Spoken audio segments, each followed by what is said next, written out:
vai cada vez atrasando mais, então mesmo não tendo todos os participantes ainda, vocês vão me permitir da gente começar. Então, nós estamos... hoje a PEC é os cuidados do Hospital Felício Roxo, e o tema vai ser tumor neuroendócrino, do estadiamento ao acompanhamento pós-operatório. O caso clínico vai ser apresentado pelo Dr. Marcos Figueiredo Costa, que é residente do 2º ano de coloproctologia do Hospital Felício Roxo. E a seguir, a doutora Cristiane Koizumi vai apresentar o tema. Doutora Cristiane Koizumi Matos Fernandes é titular da Sociedade Brasileira de Coloproctologia, membro da Sociedade Mineira de Coloproctologia, coloproctologista dos hospitais Felício Roxo, Mater Dei, Biocor e Municipal de Contagem. Doutor Marcos, a palavra é sua. Quando quiser compartilhar a tela, fica à vontade.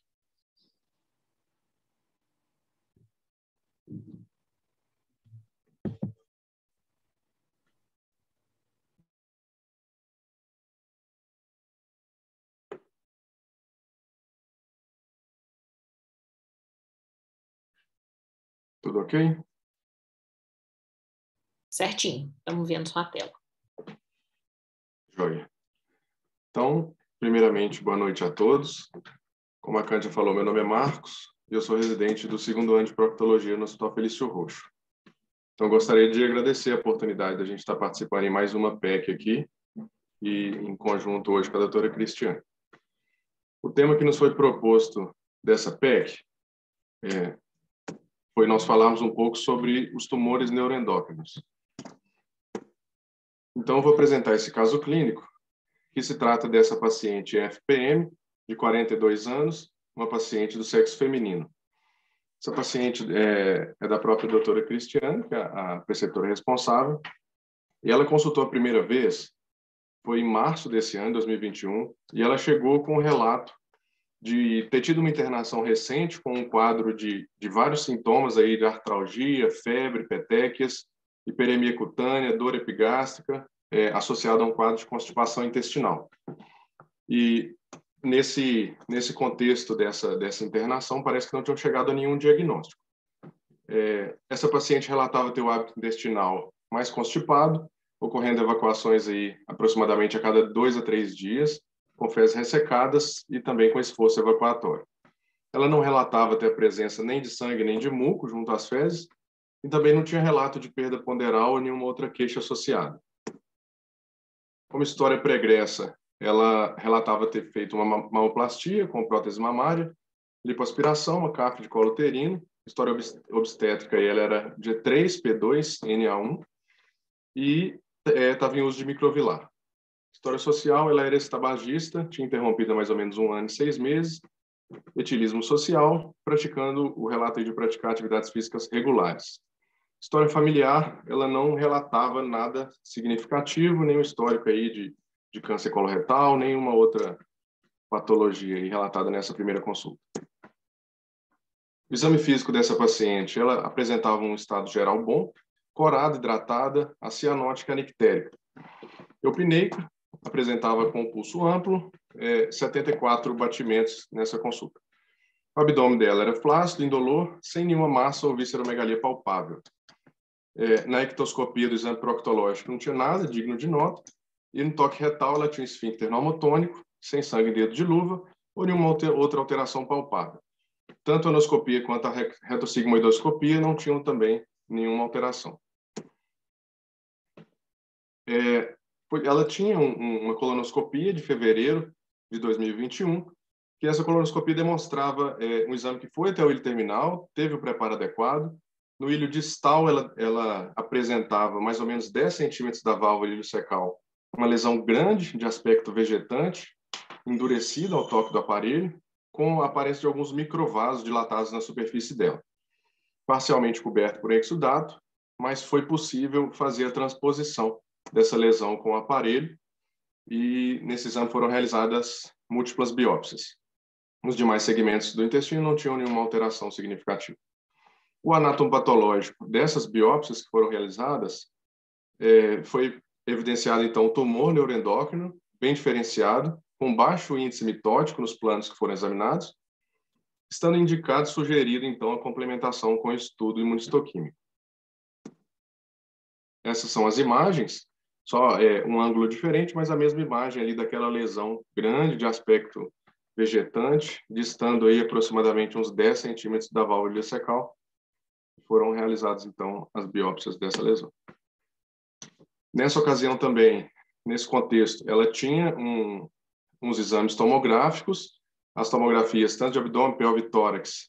Resumindo aqui os resultados, apresentava um nódulo pulmonar densamente calcificado no segmento superior do lobo inferior direito, aparentemente de aspecto residual, medindo 40 milímetros. E também essa lesão nodular ovalada na topografia da alça do ilho distal, na fossa ilíaca direita, associada a algumas linfonodomegalias mesentéricas na fossa ilíaca e flanco direitos. Essa paciente retornou, né, com alguns exames que foram solicitados. Ela relatava que persistia esse quadro dessa artralgia e foi solicitada a dosagem do 5-HIA na urina e demonstrava, então, 4,5 miligramas em 24 horas. Então, aí a gente estava pensando naquela possibilidade da síndrome carcinoide, né? Ela tinha essa pluralidade de sintomas aí, um pouco inespecífico, saía um pouco fora, né, do espectro ali da síndrome carcinoide, mas de qualquer forma a gente fez a solicitação até para saber se a gente ia precisar de fazer um bloqueio ali com octreotide nessa abordagem que estava sendo proposta a seguir. Então, como conduta e como fluxo, né, dos tumores neuroendócrinos aí, que a gente vai falar um pouco na aula da doutora Cristiane, essa paciente foi encaminhada para abordagem cirúrgica. A cirurgia foi feita em abril de 2021. E essa paciente, com esse tumor no ilho distal, foi submetida a uma helicolectomia, juntamente com a linfadenectomia. Essa paciente apresentou uma boa evolução no pós-operatório, e eu coloquei aqui duas imagens da peça que foi retirada. Essa primeira imagem mostrando a peça fechada, e essa segunda imagem mostrando aqui a presença dessa lesão que foi identificada na colonoscopia. Ela tinha, doutora Cristiane, acho que até, não sei se ela vai comentar alguma coisa, ela deu para a gente ver que a linfonodomegalia que ela apresentava perto da lesão tinha um engruvinhado ali próximo desse tumor, dessa lesão vegetante que ela apresentava, mas conseguiu fazer bem, cumprir bem a técnica que foi proposta. O anatopatológico dessa peça cirúrgica veio como resultado um tumor neuroendócrino bem diferenciado do ilho terminal, as lesões variando entre 0,5 e 3 centímetros, a lesão maior acometendo a superfície serosa, em T4N1, com a presença de invasão angiolinfática, perineural e um linfonodo metastático em 15 que foram dissecados, com apêndice secal sem nenhuma alteração. Essa peça foi encaminhada para a imunistoquímica e entre os marcadores que foram analisados, a gente dá um destaque aí para a sinaptofisina positiva e o K167, com índice proliferativo de 5%. Então, todos esses resultados indicando para nós, reforçando que esse painel imunistoquímico demonstrava a presença de um tumor neuroendócrino de grau 2. Essa paciente retornou no pós-operatório aí, ela apresentou boa evolução, e nesse pós-operatório ela relatava um hábito intestinal preservado, com evacuações diárias, tendendo um pouco ainda ao quadro diarreico, aceitando bem a alimentação, realizando atividades físicas regulares, já tinha retornado adequadamente, e relatando também uma melhora progressiva desse quadro álgico articular, que estava associado a esse quadro que ela relatou desde do início da primeira consulta. E é isso.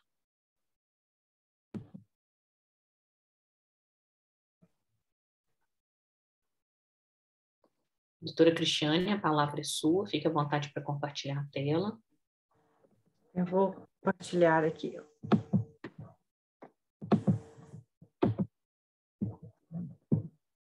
Acho que é esse aqui.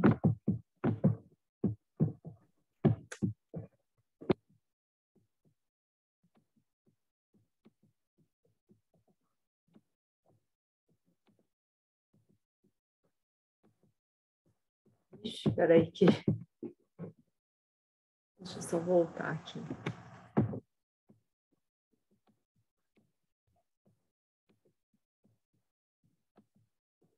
Bom, então, boa noite a todos. Para quem não me conhece, eu sou Cristiane Koizumi, sou preceptora do Serviço de Residência de Coloproctologia do Hospital Felício Roxo e queria, em primeiro lugar, agradecer a oportunidade de poder representar o hospital onde eu fiz a minha formação e tenho muito orgulho de fazer parte, e agradecer o convite da Sociedade Brasileira e parabenizar por esse programa muito importante na educação continuada dos residentes e que é um grande exemplo nacional. Eu vou falar um pouco sobre os tumores neuroendócrinos, do estadiamento ao acompanhamento pós-operatório.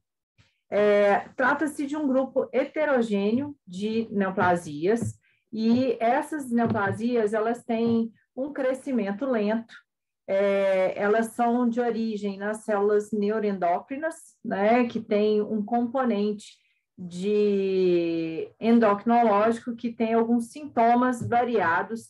A gente tem várias apresentações e locais de acometimento. Então, ela pode, como essas células elas têm origem em todo o nosso organismo, a gente sabe que a gente pode ter o acometimento tanto do trato gastrointestinal quanto do trato respiratório, entre outros. E os tumores neuroendócrinos, eles são raros, eles acometem 0,5% das lesões malignas diagnosticadas, mas elas têm um aumento da incidência nas últimas décadas. E isso acredita-se que é pelo aumento dos exames de prevenção, principalmente os exames endoscópicos, sendo que a gente tem um aumento de 1973 de um caso para cada 100 mil habitantes, passando em 2012 para 6 casos para cada 100 mil habitantes. No estômago, a gente teve um aumento de 5 vezes e no reto, 9 vezes, principalmente depois do advento das prevenções do câncer coloretal. 55% a 67% dos tumores neuroendócrinos se encontram no trato gastrointestinal, que é a parte que nos cabe mais. Entre os fatores de risco, o tabagismo e etilismo não estão associados. Ele é mais predominante em mulher, sendo 2,5 para 1. E o diagnóstico ele é firmado com nas células tumorais com a presença da cromogranina A e da sinaptofisina. E a classificação desses tumores, ele tem base no índice do KI67 e no índice mitótico. E a gente sabe que esse diagnóstico ele pode ser mais tardio, e de 12% a 22% dos pacientes já têm metástases ao diagnóstico. Um breve histórico, Siegfried Oberdorf, um patologista alemão, descreveu a primeira vez um tumor que tinha características mais benignas do que o carcinoma e deu o nome de carcinoide. Depois, em 1928, Gosset e Mazin, eles relacionaram esses tumores com o componente neuroendócrino, né, devido ao seu comportamento, a sua manifestação e a absorção E em 1963, Williams e Sanders, eles descreveram essa divisão embriológica, mostrando certas diferenças, aquilo que eu mostrei do Hindgood, de cada uma dessas áreas do organismo onde ele pode se apresentar. E em 2000, a Organização Mundial de Saúde, ela sugeriu que a gente evitasse o uso do termo carcinoide, porque apesar de ter um comportamento mais indolente, esses tumores, eles têm metástases à distância, eles têm vários comportamentos diferentes, e isso faz com que essas lesões elas não são consideradas completamente benignas. E o termo carcinoide, ele dá uma falsa impressão de que as lesões são benignas. E em 2010, segundo a Organização Mundial de Saúde, foi sugerida a classificação desses tumores, tendo base no KI67 e no índice mitótico. Alguns conceitos, eles são importantes para a gente poder começar a falar de tumores neuroendócrinos. Então, o tumor neuroendócrino, ele é a neoplasia neuroendócrina bem diferenciada. Eles são lesões que têm um baixo índice mitótico, tem uma expressão do Ki67 até 20%, e esses tumores, eles, mesmo sendo benignos, eles têm potencial de se metastatizar. Não é correto a gente falar que o carcinoma, que pelo fato do tumor neuroendócrino já ter metástase, que ele é considerado de um carcinoma. Isso aí é uma terminologia que foi modificada em 2017, aliás, que desde então, desde sempre, mas em 2017 mais reforçado, que a gente tem que ter esse cuidado de diferenciar o carcinoma do tumor neuroendócrino. E o carcinoma neuroendócrino, ele já é o tumor pouco diferenciado, de alto grau, que ele tem um maior índice mitótico, ele tem uma expressão maior do Ki67, e ele tem realmente um comportamento mais maligno. E ele tem piores índices de prognóstico, e a gente sabe que ele metastatiza mais, ele tem um comportamento mais agressivo.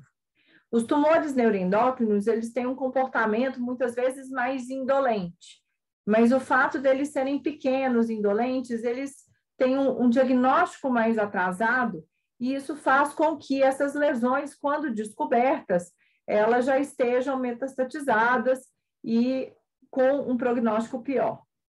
E o carcinoma neuroendócrino misto, ele já é um tumor ainda mais indiferenciado, e que ele tem apenas 30% de componente neuroendócrino ou 30% de componente não neuroendócrino. Aqui é para a gente ter uma ideia de como que a gente classifica. Então, o grau 1, a gente vai ter um índice de Ki67 até 3 e o índice mitótico de 2 por campo. O grau 2, entre 3 e 20, e o índice mitótico de 2 a 20. E o grau 3, maior do que 20 do Ki67, maior do que 20 do índice mitótico. O tumor pouco diferenciado, que é o carcinoma neuroendócrino, ele é dividido em 2 tumores principais, que são os tumores de células pequenas e os tumores de células grandes. E temos também o neuroendócrino de grau 3.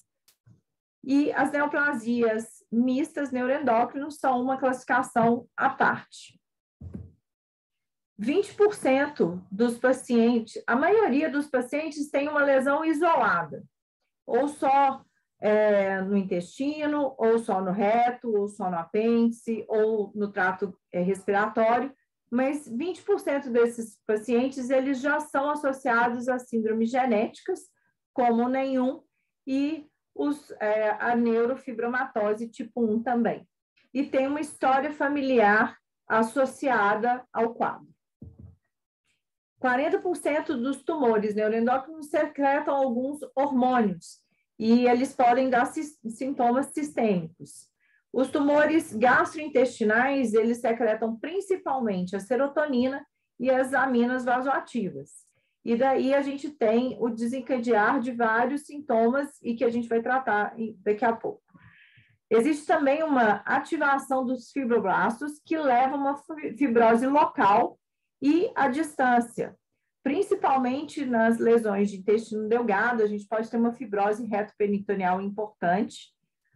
Existe um recrutamento endotelial com uma neovascularização, e esses tumores, eles são extremamente vascularizados. A síndrome carcinoide, ela é a manifestação dos sintomas que são mediados pelos hormônios produzidos pelas células neuroendócrinas. O flushing é um dos principais sintomas, que é aquela vermelhidão pelo corpo. Ela acomete de 60% a 94% dos pacientes. A diarreia, ela pode estar presente em 60% a 80%, então esses são os 2 principais sintomas associados à síndrome carcinoide, mas pode ocorrer broncoespasmo em menos de 10% dos pacientes e a pelagra devido à deficiência de niacina. de 90% a 95% dos pacientes que têm a síndrome carcinoide, eles já têm a metástase hepática associada, porque a gente sabe que a serotonina ela é metabolizada pelo fígado, então essa passagem, para a gente ter essa manifestação, ela tem que estar depois do fígado, então a maioria dos pacientes eles já tem metástases hepáticas. 5% podem ter acometimento ovariano, que pode ser a lesão primária ou secundária metastática, e esse acometimento retroperitoneal com uma fibrose importante e a liberação desses hormônios diretamente para a corrente sanguínea. E o diagnóstico da síndrome carcinoide, ela é feita com a dosagem do 5-HIA urinário, que tem alta sensibilidade e especificidade em torno...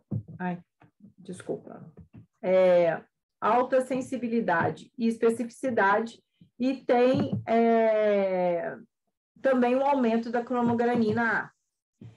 Como no caso que a gente relatou, é muito importante a gente fazer essa dosagem do 5-HIA pré-operatório para a gente poder avaliar se esse paciente tem algum sinal de hormônios circulantes.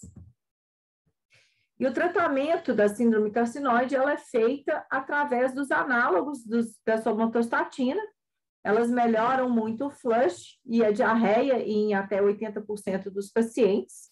E a ressecção hepática, mesmo que não nos tumores metastáticos avançados, se a gente conseguir tirar em torno de 60% a 90% dessas lesões, a gente vai ter um resultado bom com o controle desses sintomas, mas a gente sempre tem que lembrar que tem que ficar tecido hepático remanescente. Isso aí acaba indo mais para o cirurgião hepático. E a embolização ou a quimioembolização da artéria hepática também pode ajudar nesse controle dos sintomas, principalmente do flush e da diarreia. Existe a doença cardíaca carcinoide, que ela é de grande importância, ela pode acometer até 40% a 50% dos pacientes com síndrome carcinoide. São depósitos de fibrose em placas, no endocárdio, nas válvulas cardíacas direita, e ela é induzida pela histamina, levando a uma cardiopatia restritiva e regurgitação tricúspide e pulmonar, e, como consequência disso, uma insuficiência cardíaca direita que tem um desfecho grave, e esses pacientes são muito sintomáticos. A grande importância da gente fazer a dosagem do 5-HIA no pré-operatório é para a gente evitar a crise carcinoide. E ela é uma instabilidade hemodinâmica súbita que ela é associada aos procedimentos anestésicos, tanto nas biópsias, nos procedimentos endoscópicos, quanto nos procedimentos cirúrgicos propriamente dito. A indução anestésica, ela já desencadeia essa crise, que ela pode chegar a um colapso circulatório e pode vir a óbito. Os sintomas principais são semelhantes ao da síndrome carcinoide, porém mais intensos. É o flushing, uma arritmia intensa, broncoespasmo associado à dispneia também, uma labilidade pressórica, que pode variar desde uma hipertensão até uma hipotensão refratária, mantendo a PA sistólica abaixo de 80 por mais de 10 minutos, e em que as medidas clínicas elas não são suficientes para poder restabilizar essa estabilidade hemodinâmica. Esse paciente pode evoluir também com uma acidose metabólica, e o octreotide, ele é o tratamento de escolha, e a profilaxia ela ainda é controversa. Alguns autores recomendam que a gente faça o uso do octreotide na indução anestésica e mantenha ele durante o procedimento, quando a gente tem o 5-HIA elevado no pré-operatório, mas tem resultados controversos na literatura mostrando que não comprovam o real benefício. E a dose ainda também não está muito bem estabelecida. Pelo fato do tumor neuroendócrino ser um tumor de menor incidência, a gente tem menos dados e menos protocolos na literatura também nesse sentido. Essa profilaxia ela estaria indicada nos pacientes que têm síndrome carcinoide manifestada, nas metástases hepáticas assintomáticas, porém com elevação da serotonina, da cromogranina A e principalmente do 5-HIA. O estadiamento e a localização dos tumores ela é feito através de exames de imagem, como a tomografia, ressonância magnética, o octoscan, que é uma cintilografia com um análogo de somatostatina, com o octotite, que ele vai identificar aonde tem as lesões, endoscopia, nos casos que a gente suspeita de lesões gástricas e esofágicas, a ileocolonoscopia. A cápsula endoscópica, ela não está indicada porque ela pode ficar impactada e esse paciente tem que ser operado para retirada da cápsula.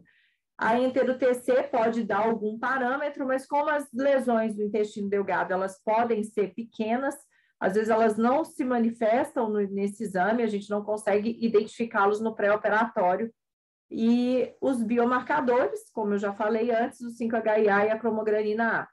Aqui tem a distribuição que a gente encontra mais, principalmente no intestino delgado, em 45% dos casos, no reto, em 20% dos casos, apêndice em 16%, cólon e, na sequência, o estômago.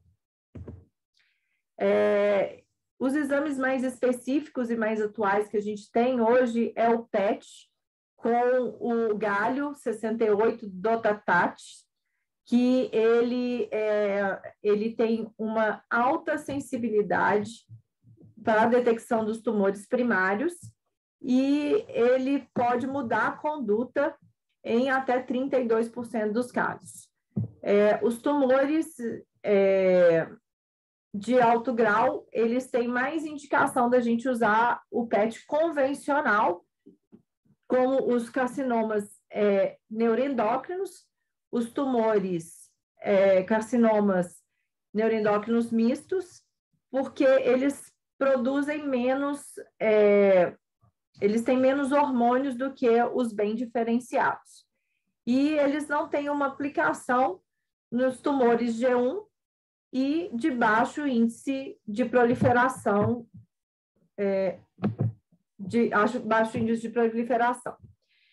E as bases do tratamento são a ressecção cirúrgica, o controle da síndrome carcinoide, quando indicado, e o uso criterioso da terapia antitumoral na doença metastática irressecável, porque por se tratar de um tumor indolente e que às vezes ele manifesta pouco, e se o paciente não tiver sintomas, a gente tem que ter muito critério para indicar a terapia antitumoral.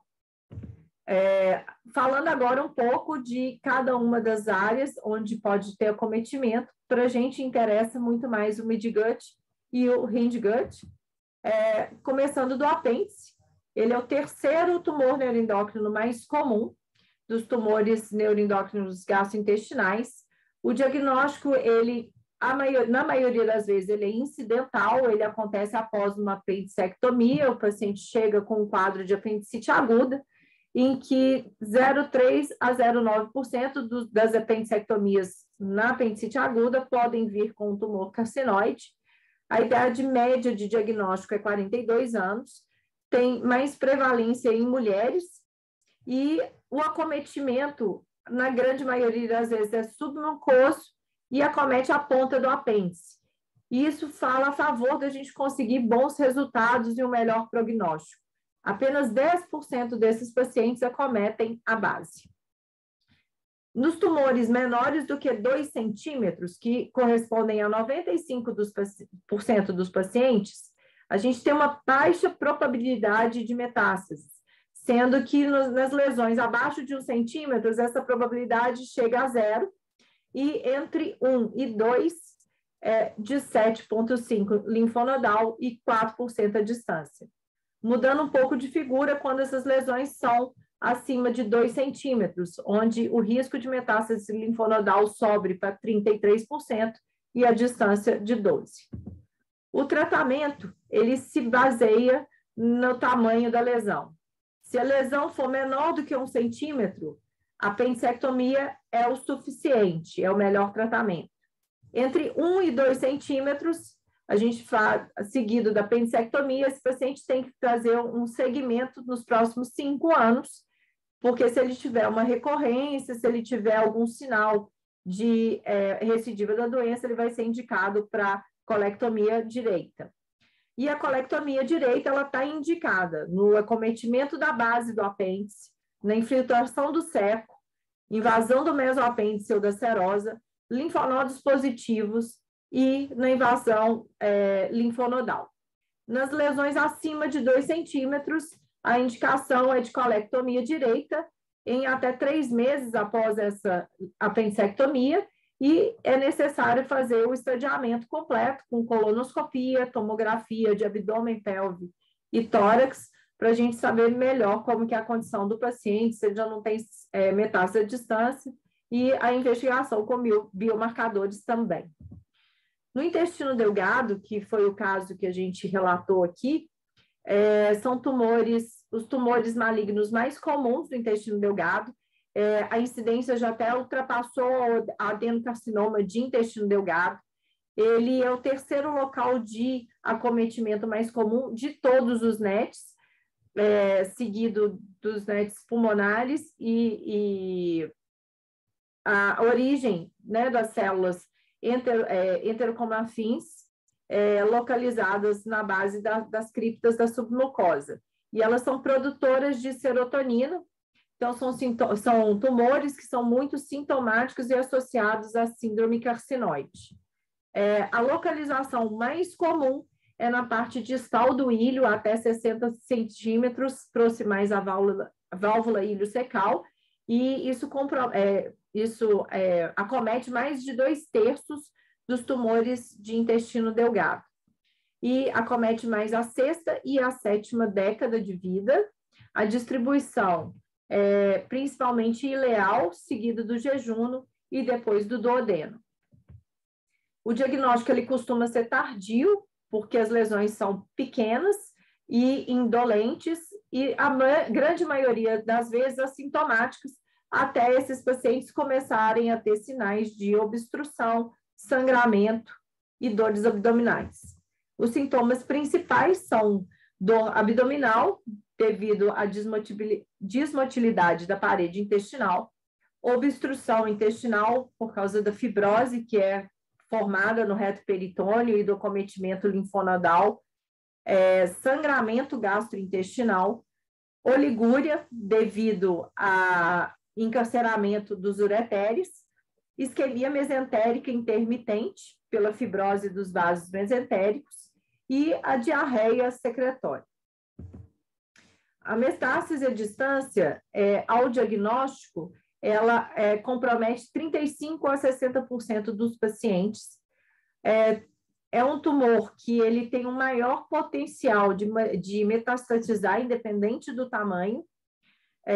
Os tumores menores do que 1 centímetro, eles apresentam metástase, mas em menor incidência, em torno de 12% linfonodal e 5% à distância, mas entre 1 e 2 e acima de 2 centímetros, essa incidência de metástases linfonodais sobe de 70% a 85%, e a distância chegando até 50% dos casos.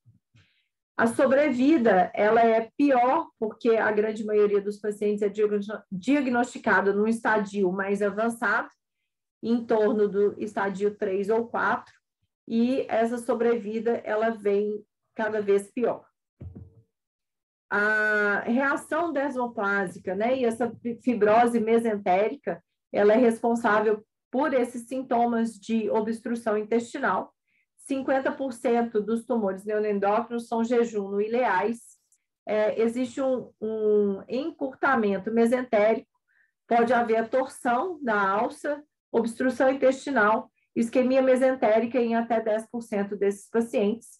E a fibrose retroperitoneal, ela leva a uropatia obstrutiva e hidronefrose. A síndrome carcinóide, ela pode acometer de 20% a 30% dos pacientes com tumores neuroendócrinos jejunam-ileais e a grande maioria associada a metástase hepática. Essa aqui bom, e o tratamento é a ressecção oncológica englobando os linfonodos regionais e essa fibrose mesentérica quando possível. Às vezes não é possível por causa do encarceramento das estruturas do reto peritônio e a dificuldade mesmo de fazer uma cirurgia R0. Essas metástases elas podem acontecer em 20% peritoneais, 61% hepáticas, ovarianas em 4% e linfonodal na grande maioria. Entre 50% até 100% dos pacientes têm metástases linfonodais. De 25% a 55% dos pacientes apresentam tumores múltiplos no intestino delgado. Então, durante o procedimento cirúrgico, é recomendado que se palpe todo o intestino delgado, desde o tráqueos até a válvula ileocecal, porque a chance de ter uma lesão sincrônica é muito grande. E, além disso, essas lesões podem ser pequenas e elas não são vistas nos exames pré-operatórios, e essa identificação é feita no pré-operatório através dessa palpação. Aqui, só para exemplificar, esse acometimento do mesentério, aqui o engrunvinhamento que a gente consegue observar, e essa aqui era aquela lesão que foi ressecada que a gente apresentou no caso clínico. Mesmo nas doenças, os pacientes com doenças metastáticas, eles devem ser operados, porque a gente deve evitar ou aliviar sintomas obstrutivos, sangramento, que às vezes é de difícil controle, a dor, a fibrose mesentérica, que ela vai trazendo cada vez mais problemas, e a disseminação peritoneal. No caso da disseminação peritoneal, não é indicado a high-tech, porque a gente não tem bons resultados, e a cirurgia ela é mais trabalhosa e dificilmente a gente consegue fazer uma ressecção até R0. 82% dos pacientes que, mesmo metastáticos e ressecáveis, eles tiveram alívio dos sintomas quando submetidos à ressecção, parcial desses sintomas em 67% e 15%, aliás, 67% alívio completo dos sintomas e parcial em 15%. Existe uma melhora da sobrevida em ressecar as lesões primárias. Essa citorredução das metástases hepáticas com diminuição de pelo menos 70% das lesões, ela pode trazer benefício na qualidade de vida desses pacientes, lembrando sempre que a evolução é indolente e esses pacientes, às vezes, eles têm mais tempo de sobrevida, mas com muitos sintomas, às vezes. E quando a gente vai fazer a ressecção de delgado, a gente deve avaliar a possibilidade de colicistectomia profilática, quando o paciente tem possibilidade de utilizar os análogos da somatostatina, porque esses pacientes evoluem muito com colilitíase. A idade média do diagnóstico das lesões de cólon é em torno da 7ª década, predomínio também em mulher. 70% dos tumores ficam no colo direito, principalmente no seco, e a grande maioria tem o diagnóstico mais tardio, apresentando-se muito grande no diagnóstico inicial, acima de 5 centímetros, com infiltração da muscular própria e muitos deles com metástases ao diagnóstico. Eles têm o pior prognóstico dos tumores neuroendócrinos gastrointestinais. A sobrevida, ela varia entre 86% no estádio 1 até 27% no estádio 4, mas como a grande maioria dos pacientes é diagnosticado já no estádio 3 e 4, a gente tem um pior prognóstico e uma pior sobrevida também. Os sintomas principais são dor abdominal, sangramento, emagrecimento, e o tratamento é a colectomia parcial com a linfadenectomia. E tumores de reto, neuroendócrinos. A gente tem tido um aumento dessa incidência após a implantação das colonoscopias de rastreamento a partir dos anos 2000. Essa incidência é em torno de 1 para 100 mil habitantes. A idade média de 56 anos. E, diferente dos outros tumores neuroendócrinos, eles têm uma discreta predominância em homens, diferente dos outros, que é maior predomínio em mulheres. Os sintomas principais, a maioria é assintomático, o sangramento é um dos sintomas, desconforto retal e prurido, e, às vezes, a mudança do hábito intestinal. A metástase, ela vai ser associada também, como nos outros tumores, nos outros locais, associados ao tamanho da lesão, e nas lesões menores do que 1 centímetro, é menos do que em torno de 2% de metástase, de 1 a 2 centímetros, entre 10 e 15, e acima de 2% já muda de figura e vai para 60% a 80% de possibilidade de metástase. A profundidade do acometimento da lesão, ele também é importante para essa avaliação, sendo que a lesão superficial, que acomete até a submucosa, ela tem menor risco de metástases, e a invasão da muscular própria já muda para 48% de risco de metástases. O índice mitótico e invasão linfovascular também são fatores importantes para avaliação desse paciente. O estadiamento ele é feito com ultrassom endorretal para poder avaliar a profundidade, ou ultrassom endoscópico. A ressonância ela vai avaliar os linfonodos, o octoscan para a gente ver se tem lesão à distância, e o galho 68 do PET-CT. A sobrevida em 5 anos, quando a lesão é localizada, estádio 1 e 2, é de 90% a 92%. Quando ela é localmente avançada, a gente já cai para em torno de 50%, e com metástase à distância, o prognóstico é pior, em torno de 15% a 26% de sobrevida em 5 anos.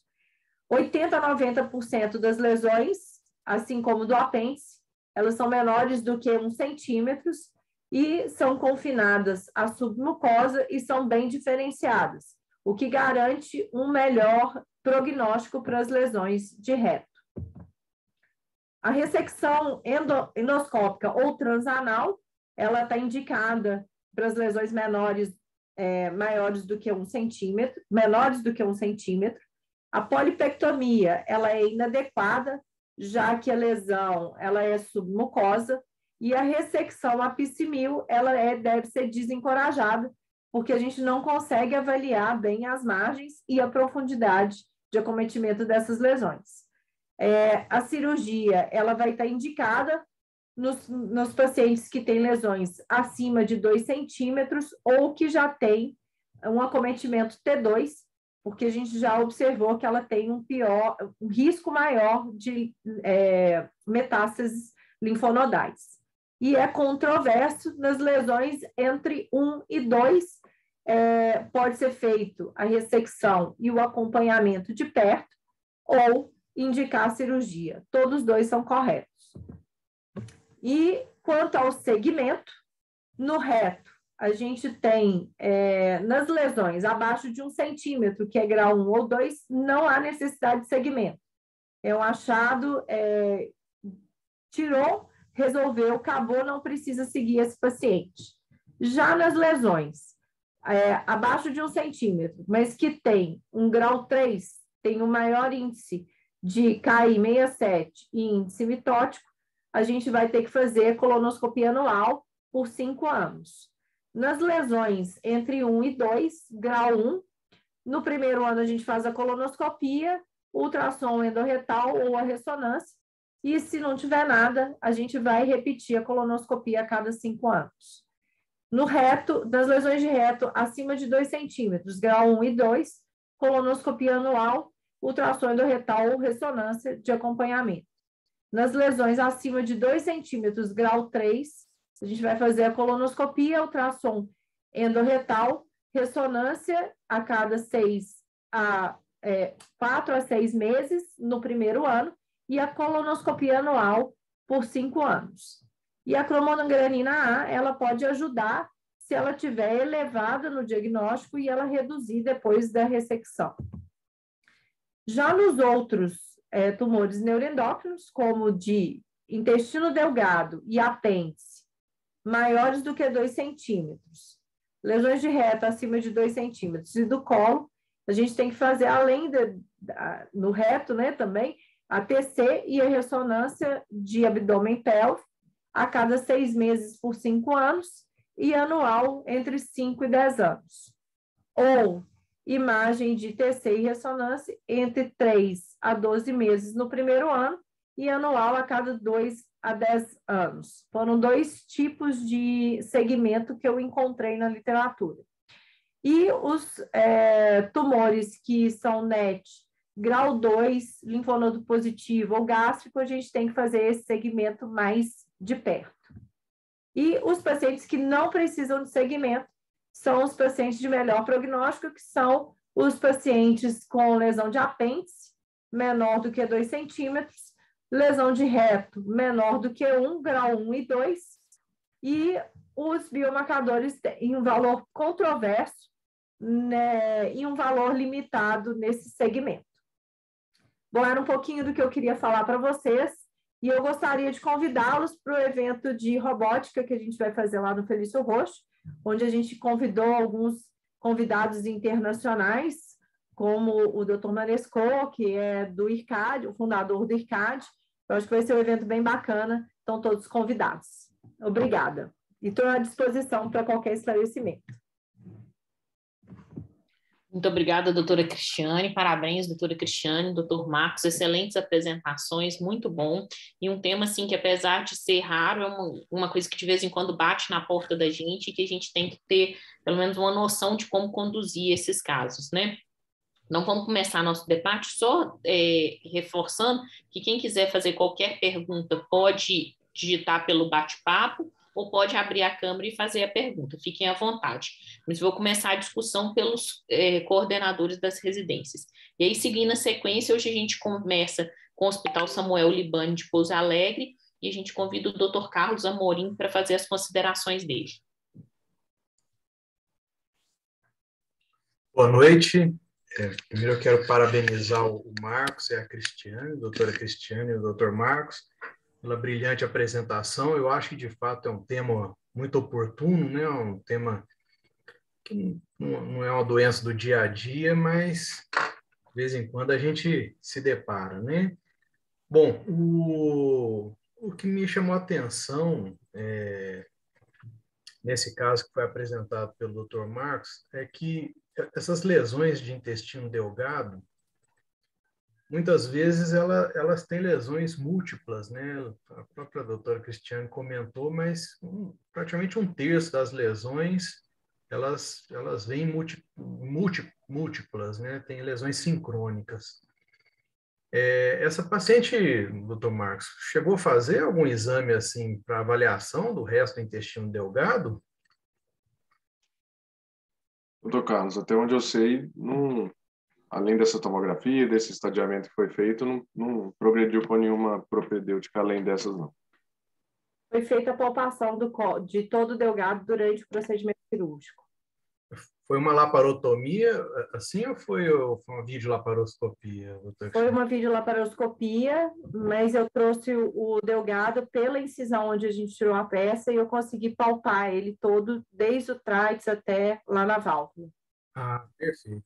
É uma controvérsia, né, que tem na literatura sobre essa questão de, aliás, a recomendação é que a gente faça laparotomia, mas nesse caso em especial, a paciente, ela não queria laparotomia de nenhuma forma, expliquei isso para ela bem claramente, mas foi possível fazer toda a palpação do delgado, e o que eles mais recomendam é essa questão da palpação, porque às vezes as lesões são menores do que 1 centímetro, né? E elas não são identificadas muitas vezes pelos exames de imagem, mesmo a enter-UTC, mesmo no PET. Tá ótimo. Bom, eu achei a revisão muito, muito ampla e fiquei com uma dúvida.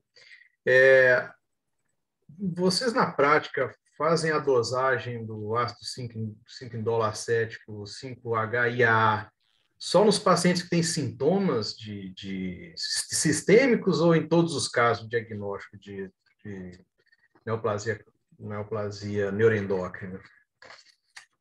Uma dúvida prática. Então, eu acabo fazendo em todos os pacientes.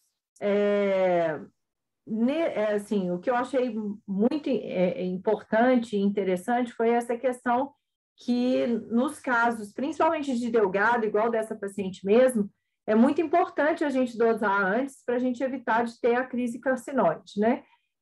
Essa paciente tinha um valor baixo, não foi utilizado o octreotide, o somatostatina durante o procedimento, não foi necessário e também ela não teve nenhuma repercussão, ela manteve estável hemodinamicamente durante todo o procedimento. Mas eu acabo pedindo para os pacientes tanto o 5-HIA quanto a clonogranina A, apesar do relator ainda falar que isso tem um valor limitado. Né? Pois é. Não, tá ótimo. Essas duas considerações, dúvidas, né? Eu queria só esclarecer de termos práticos. Quero parabenizar mais uma vez. Muito boa apresentação, doutor Marcos, doutora Cristiane. Obrigado. Obrigada. Então, vou passar a palavra agora para o doutor Henrique de Andrade, que hoje vai representar o serviço de residência do Hospital da Santa Casa de Belo Horizonte. Doutor Henrique, a palavra é do senhor. Boa noite, Kátia. Queria só parabenizar mesmo o doutor Marcos, a doutora Cristiane, foi uma revisão bem ampla, né? Deu para compreender muito bem, acho que as dúvidas, inclusive, né? Tem muita dúvida em relação ao tamanho do tumor carcinoide, como fazer o segmento, quando abordar, como acompanhar. Então, acho que ficou bem claro essa parte e ficou bem completa, bem esclarecedora a apresentação. Obrigada, doutor Henrique. Vou passar a palavra agora para o doutor Renato Campanati, que vai representar o serviço de residência do Hospital das Clínicas da Universidade Federal de Minas Gerais. Boa noite, gente. Tudo bem? Vocês me escutam? Joia. Primeiramente, parabenizar, né? Como sempre, né, Cris? Parabéns pela aula, parabéns pela apresentação também. Eu acho que é um tema muito difícil, né? Eu acho que cada lugar que você pegar do tubo digestivo vai ser uma aula. Você falar tumores neuroendócrinos do ilho é uma aula, tumores neuroendócrinos do reto, apêndice, seco, onde quer que seja.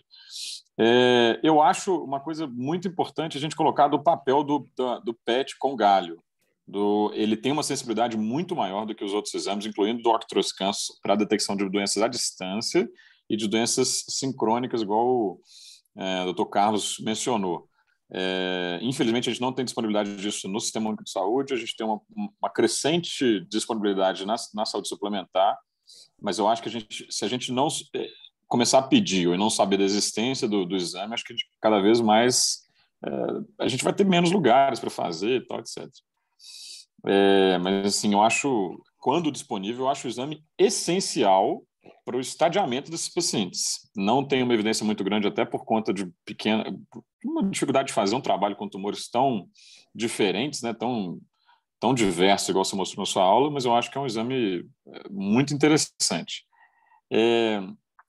E até mesmo no segmento, a gente não sabe muito como utilizar tanto o octroscan quanto o PET com galho, mas, enfim, acho que é uma coisa para outra discussão.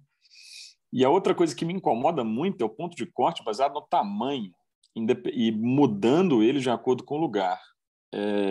Não raramente a gente acaba vendo discussão de casos de neuroendócrinos de reto que é oferecido ressecção local para tumores maiores do que 2 centímetros. É algo que essa evidência da literatura que você mostrou na sua aula, acho que é uma coisa muito importante para a gente lembrar da importância da alta incidência de metástase linfonodal e de metástase à distância.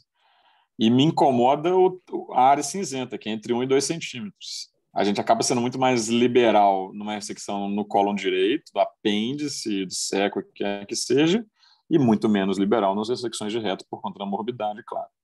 E a última coisa que eu queria falar é que a linfadenectomia no intestino delgado não é fácil, não é por ser tecnicamente uma coisa difícil, mas por essas questões. A gente quer manter uma cirurgia minimamente invasiva, o paciente quer isso. A segunda coisa, até onde a gente vai. A gente tem que... Às vezes você tem um neuroendócrino no meio, no ilho proximal, no jejuno distal, e até onde você vai? Você vai fazer a linfadenectomia até a mesentérica, e muitas vezes você está num monte de vasinhos do delgado. Então, assim, é uma coisa simples, é uma enterectomia, mas tecnicamente, às vezes, a gente não tem uma padronização igual a gente tem para algumas colectomias. Mas parabéns pela aula, parabéns, Marcos, parabéns, Cristiane, e obrigado pela presença, pela participação. Obrigada aí, Renato. Mas, assim, a grande dificuldade que a gente tem realmente dos tumores neuroendócrinos é por causa dessa grande variedade, né? Eles acometem praticamente o corpo inteiro e em cada região do corpo ele tem um comportamento diferente, até mesmo, eu acho que pelo momento diagnóstico, a gente acaba diagnosticando numa fase muito melhor no apêndice, por exemplo, que a gente tem ótimos resultados, porque 95% eles ficam curados com a apendicectomia, no reto, porque a gente tem mais acessibilidade ao reto, principalmente agora com as colonoscopias mais frequentes, mas no delgado é uma área cinzenta que a gente demora mais para fazer esse diagnóstico. O colo direito acaba entrando nessa aí também, apesar da colono também ser uma possibilidade de ver essas lesões. E a grande questão da linfadenectomia também é essa fibrose reto-peritoneal e mesentérica, né, que ocorre, que também dificulta o procedimento cirúrgico. Obrigada, doutor Renato. Vou passar a palavra para o doutor Emerson, coordenador do Serviço de Residência Médica do Hospital das Clínicas da Universidade Federal do Triângulo.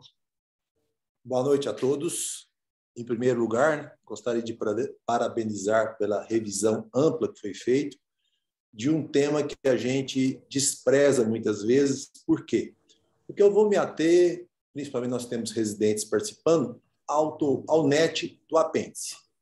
A gente vê com uma certa frequência pacientes submetidos a apendicectomias sem ir atrás do seu exame anatopatológico e ressaltar bem que isso deve ser visto com frequência. Apesar de ser o terceiro local no aparelho digestivo, parece que a gente vê mais frequente, não sei porque as apendicectomias, né, no dia a dia, e a estatística onde mostra que 1 a 2% chega a ter estatísticas de tumores no apêndice nas apendicectomias. Em primeiro lugar, ressaltar que se a pessoa teve uma suspeita de um apendicite no passado e está naquela apendicopatia crônica, é aí que estimula mais a gente retirar esse apêndice, estimular o paciente a tirar esse apêndice, porque ele pode ser portador de um NET ali presente. Isso eu já vi acontecer, não foi uma nem duas vezes. Então, aquele tratamento conservador de quem já teve uma suspeita de apendicite também cai por terra diante dos dados apresentados. Gostaria de ressaltar que as doenças, como se diz, parece que elas aparecem para a gente de acordo com os temas. Na questão de 15 dias, eu operei uma senhora, mulher, que ela já tinha tido uma história de ter tirado um tumor de apêndice e não tinha feito nenhum segmento. E ela foi operada porque fez um quadro de abdômen agudo obstrutivo e claramente aquela foto de uma fibrose mesentérica estava presente. A paciente fez um abdômen agudo obstrutivo com a fibrose mesentérica, mostrando sinais de metástase no mesentério e também no intestino delgado. Nós fizemos, obviamente, uma retirada do ilho, colo direito, tiramos o que deu de gânglios ali presentes e o anatopatológico confirmou que era metástase de um NET, de um apêndice operado para trás e não foi feito segmento. Então, mais uma vez, chamando a atenção para que esses pacientes devem ser observados. Mas muito interessante a revisão, muitos detalhes que a gente acaba passando batido. Então é isso aí. Boa noite a todos. Obrigada. Boa noite, doutor Emerson, muito obrigada pelos comentários. Vou passar a palavra para a doutora Cedara, coordenadora de serviço de residência de coloproctologia do Hospital Ipseng. Boa noite a todos. Parabéns aos apresentadores. Entrei um pouquinho atrasado, mas ainda há tempo de aproveitar essa revisão maravilhosa que a Cris fez. como o Renato falou, realmente é um tema complexo, difícil de abordar tudo, né, no mesmo momento, mas foi muito claro, muito objetivo. As dúvidas já foram colocadas de forma muito pertinente, como diria Magda, quando a gente vai ficando assim para o final, facilita muito a vida, tudo que tinha para ser falado já foi. Me incomoda muito também essa área cinzenta colocada pelo Renato, porque das duas maneiras, né? Tanto a gente fica, às vezes, sem saber como conduzir num primeiro momento, né? O que seria melhor para o paciente, porque qualquer das opções acaba implicando em riscos, mas também superindicar uma ressecção de reto para um paciente que não precisaria disso, eu acho que ainda, para mim, ainda é pior, porque a gente sabe de todo o impacto disso na qualidade de vida do paciente. Então, é realmente um tema instigante e acredito que, aos poucos, nós vamos conseguir saber mais sobre biologia tumoral e vamos conseguir, talvez, tratar melhor esses pacientes. Uma outra questão que eu vivi também no consultório, que me chama atenção, é esse incidentaloma na apendicectomia. E aí o paciente fica completamente apavorado. Então, eu tenho uma paciente que tem uns 20 anos que ela teve um diagnóstico de NET numa apendicectomia, ela ficou ótima. Ela fez cromogranina por trocentos anos a pedido do oncologista. E até hoje, toda vez que ela tem qualquer coisa, uns gases na barriga, ela já acha que é o tumor que está voltando. Então, é muito também complicado isso, né? Como que o diagnóstico oncológico vira um fantasma na vida da pessoa. Então, são coisas do dia a dia que a gente comenta, porque a nós cabe o trabalho de também tranquilizar o paciente sempre que possível, né? Mas é isso. Mais uma vez, obrigada aí pela revisão, Cris. Obrigada, Sinara. Obrigada, Sinara, pela participação. E agora, por fim, vou passar a palavra para o doutor Marco Antônio, que são os cicerones nossos hoje da PEC, para fazer os comentários finais. Qualquer um que queira postar qualquer pergunta no bate-papo, fica à vontade. Se quiser abrir a câmera ou só o microfone e fazer a pergunta, também fique à vontade, tá? Boa noite, Cante, para todo mundo. Acho que a aula foi excelente, né? Acho que não sobrou mais absolutamente nenhuma dúvida, quase. Abordou tudo que tinha que abordar e o caso clínico foi um caso bem interessante também. É um tumor raro, mas não é tão raro. Todo mundo já operou, todo mundo já teve, todo mundo já achou que era adenocarcinoma, depois a biópsia confirmou que era um tumor neuroendócrino. Então, é raro, mas não é tão raro assim. Talvez seja incomum. Então, todo mundo fica na dúvida às vezes, porque uma hora ou outra a gente vai encarar um tumor desse, seja no reto, seja mais raramente no delgado. Então, é importante a gente sempre ter em mente esses parâmetros, né, que acaba que, assim, talvez não seja o que a gente vai seguir, mas é um parâmetro que a gente tem, né, baseado na literatura, do que a gente pode fazer ou do que a gente tem segurança de fazer nos pacientes, e aí, em cima disso, a gente vai discutir a conduta que vai ser feita. Uma coisa que me incomoda muito no tumor neuroendócrino é que, realmente, a doença metastática é muito presente, né? É muito comum da gente ter. Só que, diferente do adenocarcinoma, onde a gente tem primeiro esquema, segundo esquema, resgate, a gente sempre tem alguma coisa para fazer. O tumor neuroendócrino, do ponto de vista oncológico, é praticamente controle de sintoma com análogo de somatostatina. Quando tem sintoma, quando não tem sintoma, praticamente a gente fica observando o tumor crescer. Então, é um tumor que é desafiador, é um tipo de lesão tumoral que é desafiador, porque dos aspectos, né, é que quando a lesão ela é mais avançada, o principal tratamento é nosso. É nosso, é do cirurgião hepático, é o tratamento da citorredução, né?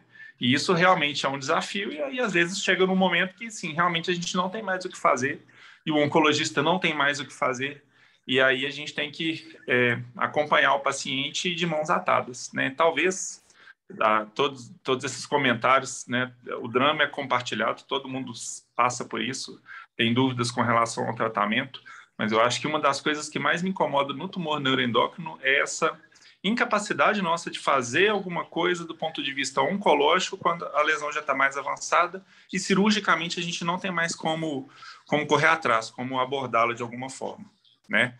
Mas o tema é excelente, é um tema muito instigante, porque assim, a gente tem que trabalhar a memória, a gente tem que lembrar até quando a gente tiver o próximo tumor neuroendócrino para a gente poder conduzir, né? E eu acho que a revisão foi ótima, a aula foi ótima, né? Parabenizar os palestrantes e, novamente, parabenizar a Sociedade Mineira por essa iniciativa que eu acho que ninguém se cansa de falar. Realmente ela é espetacular. Obrigado. Obrigada, Marcos. Eu não falei muito sobre essa questão oncológica, porque por se tratar de uma lesão bem diferenciada, ela responde mal aos quimioterápicos. E os quimioterápicos eles vão ter papel no carcinoma neuroendócrino e no carcinoma misto, mas aí eu acabei não entrando também aqui, né, nesse dado. Apesar dos tumores neuroendócrinos serem bem diferenciados, eles são malignos também, né? E eles realmente não têm um tratamento eficiente com a quimioterapia, é só controle de sintoma e a citorredução mesmo. Mas muito obrigada aí pelas palavras. Cristiane, nós temos uma pergunta aqui da doutora Ana Paula, residente do 2º ano. Ela está perguntando se nas polipectomias com anátomo patológico de NET, o acompanhamento irá se basear apenas no tamanho ou existe alguma avaliação patológica necessária em relação a tamanho de margem ou invasão? Então, aí é o tamanho da lesão, e aí você tem que fazer a imunistoquímica, e aí você vai avaliar se tanto o KI67 quanto o índice mitótico, para ver qual que é o grau de diferenciação desse tumor, né? Se ele for grau 1, menor do que 1 centímetro, está resolvido no reto. No cólon, eu não achei esse dado, mas eu acho que é pelo fato, assim, da maioria das lesões serem já diagnosticadas mais tardias, então eu acho que não tem muito dado de literatura que dê essa segurança para a gente, mas acredito que a gente, assim, poderia se basear dessa forma também, mas no reto a gente usa tanto o índice mitótico quanto a gradação do tumor, se ele vai ser um G1 ou G2, G3, e aí a gente vai fazer o segmento daquela forma que eu passei. E ela está perguntando aqui com relação à margem, isso vale quando a margem você tem certeza que você ressecou a lesão inteira, né? Se for com margem acometida, você tem que expandir a margem de ressecção. Então, assim, principalmente no reto, que eu acho que é o que a gente mais vivencia, se a gente pega um anátomo que a margem está comprometida, a gente tem que fazer uma ressecção dessa margem. Ou a gente faz por via transanal, ou a gente faria uma dissecção de submucosa, né? Para a gente poder tirar a margem e avaliar essa margem para ver o acometimento. Porque também, se for uma lesão que infiltra até a muscular própria, aí vai ter indicação de fazer tratamento cirúrgico. Excelente. Mais alguém quer algum comentário? Você quer fazer mais algum comentário para finalizar, antes de eu passar a palavra para o Bruno? Cristiane?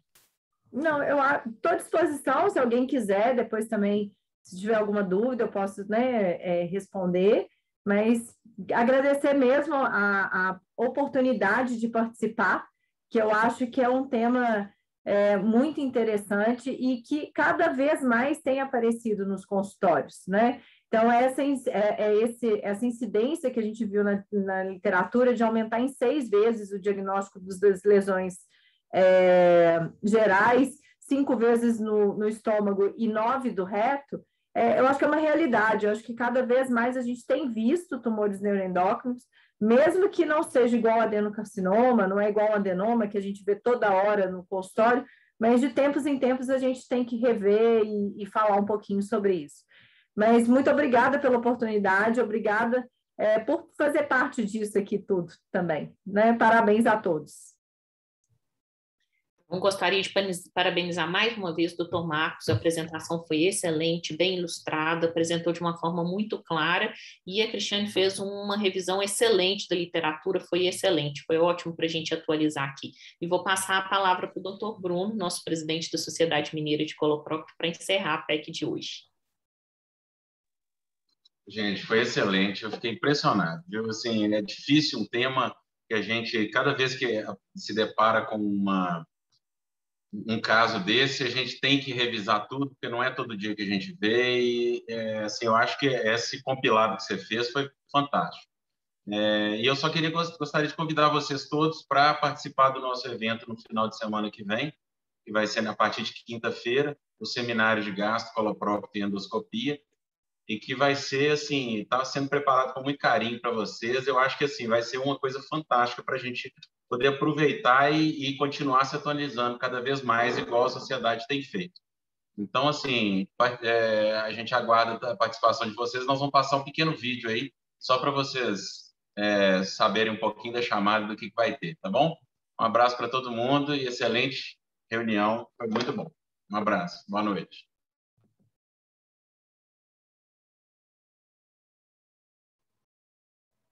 Espera aí só um minutinho que eu estou compartilhando.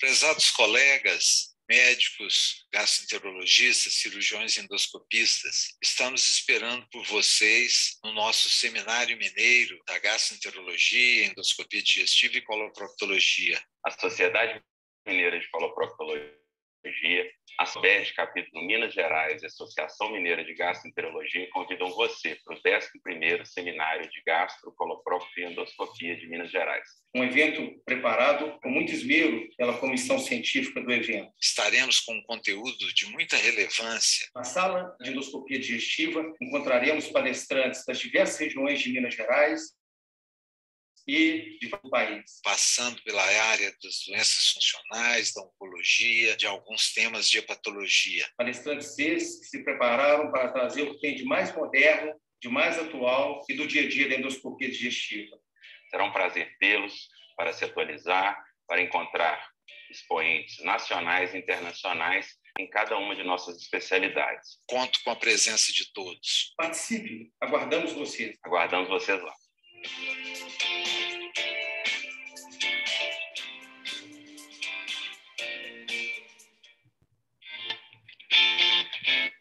Peraí, deixa eu descompartilhar. E dar boa noite para todos, agradecer a participação de todos. Até a próxima. Até mais, gente. Boa noite para vocês. Foi excelente. Boa noite, até mais. Boa noite.